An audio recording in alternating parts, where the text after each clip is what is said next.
কনকনে ঠান্ডায় আড়মোড়া ভেঙে পেট ঠান্ডা করার জন্য রান্নাঘরে ঢুকতেই হবে।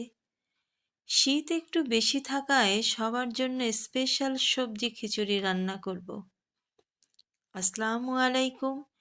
প্রিয় বন্ধুরা, নতুন বছরে সবাইকে জানাই শুভ নববর্ষ।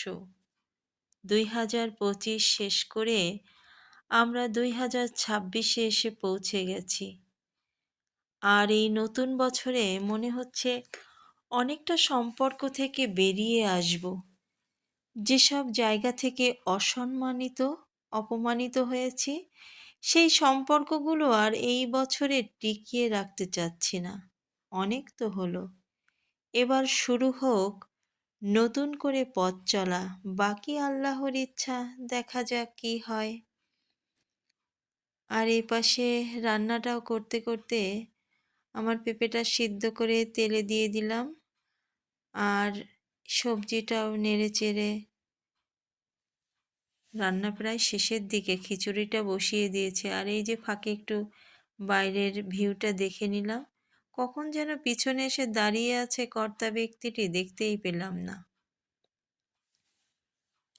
অবশেষে খিচুড়িটির পানিটা ফুটে উঠলে সবজিগুলো ঢেলে দিলাম।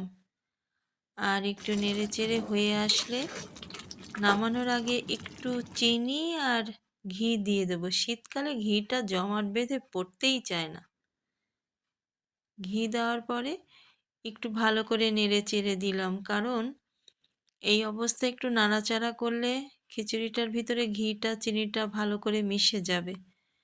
আর এটা একটু দমে রেখে দেবো কিছুক্ষণ, তারপরে সার্ভ করব। এই একটু ঢেকে রাখলাম। খিচুড়িটা হয়ে গেলে শ্বশুর আর শাশুড়ি মায়ের জন্য টেবিলে খাবারটা রেডি করে, এইবার সামনে কিছু সবজি রাখা আছে, এগুলো কাটতে হবে। আর এই যে কর্তার খাবারের প্লেটটা রেডি করছি, বেগুন ভাজা আর সাথে একটা গরম গরম ডিম অমলেট করে দেওয়া হলো। সব কিছু রান্নাবান্না শেষ করে ছাদে এসে দেখি, গোসল করে ছাদে চলে এসেছি, দেখি শাশুড়ি মা কখন যেন চাল গুঁড়ি করে এনে ছাদে শুকাতে দিয়েছে।